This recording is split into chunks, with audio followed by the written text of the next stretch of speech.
વડોદરા શહેરના હરણી વિસ્તારમાં લેકઝોન તળાવમાં 12 બાળકો અને 2 શિક્ષકોના મૃત્યુ થયા છે। ત્યારબાદ વડોદરા મહાનગરપાલિકા ડાહીડમરી થઈને હાલમાં તમામ તળાવ પર આ રીતના બોર્ડ લગાવ્યા છે કે તળાવ ઊંડું હોવાથી કોઈએ તળાવ નજીક જવું નહીં। સાથે વડોદરા શહેરના મધ્યમાં આવેલ સુરસાગર તળાવમાં હાલમાં જોવામાં આવ્યું હતું કે એક બોટ ફરી રહી હતી, ઇલેક્ટ્રિક બોટ હતી। એમાં લોકો બેઠેલા હતા, લાઈફ જેકેટ પહેર્યા ન હતા।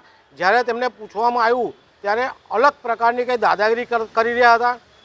જો વડોદરા શહેરના તળાવો ઊંડા હોય, લોકોને ડૂબી જવાનો ભય હોય, એવા બોર્ડ લાગ્યા હોય છતાં પણ લાઈફ જેકેટ વગર સુરસાગરની અંદર ઇન્સ્પેક્શન કરવા આવે તેવું જણાવીને ફરતા આવા તત્વો સામે વડોદરા શહેરના કલેક્ટર સાહેબ, વડોદરા શહેરના પોલીસ કમિશનર અને વડોદરા શહેરના માન્ય મ્યુનિસિપલ કમિશનરે તાત્કાલિક પગલાં ભરવા જોઈએ અને આ જે પણ કૃત્ય કર્યું છે ગેરકાયદેસરનું કૃત્ય છે।